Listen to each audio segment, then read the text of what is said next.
డ్వాక్రా గ్రూప్ వాళ్ళని వీళ్ళని పట్టుకొస్తున్నారు. అవును. మామూలు జనం దగ్గరికి వెళ్ళమనండి, లైవ్ ఇవ్వమనండి. అప్పుడు మీరందరూ సుఖంగా ఉన్నారు, మీరందరూ సంతోషంగా ఉన్నారు, నేను వచ్చాక మార్చేసాను, ఇంతకుముందు రాక్షస పాలన అంటే ఏంది రాక్షస పాలన? ఇప్పుడు జరుగుతోంది, అప్పుడు జరుగుతోందా?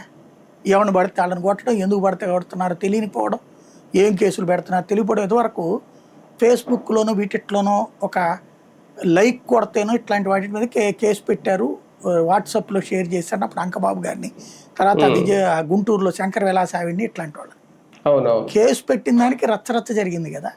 ఇప్పుడు జైళ్ళల్లో ఉంచుతున్నారు కదా నెలల తరబడి, మరి ఎందుకని లేదు? ఇప్పుడు సోషల్ మీడియాలో పోస్ట్ పెట్టచ్చా?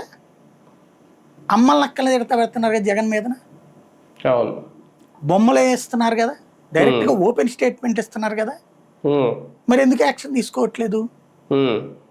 అదే అప్పుడైతే ప్రజాస్వామ్యం హక్కులా, విమర్శించడం హక్క? ఇప్పుడు వాళ్ళు ఎవరో స్టాండప్ కమెడియన్లను కూడా కొట్టారు, కేసులు పెట్టారు కామెడీ. ఇప్పుడు రోజు వాళ్ళు చేస్తుంది ఏంటంటే జబర్దస్తోడు వాళ్ళు కామెడీ. మనం చెప్పడం ఒకటి ఉంటుంది, చేతల్లో మరొకటి ఉంటుంది. అదే కదా, అది సమస్య ఇక్కడ. సార్ ఒక రకంగా టీడీపీలో చాలా మంది బలమైన నాయకులు, వాయిస్ గట్టిగా వినిపించే నాయకులు చాలా మంది ఉన్నారు.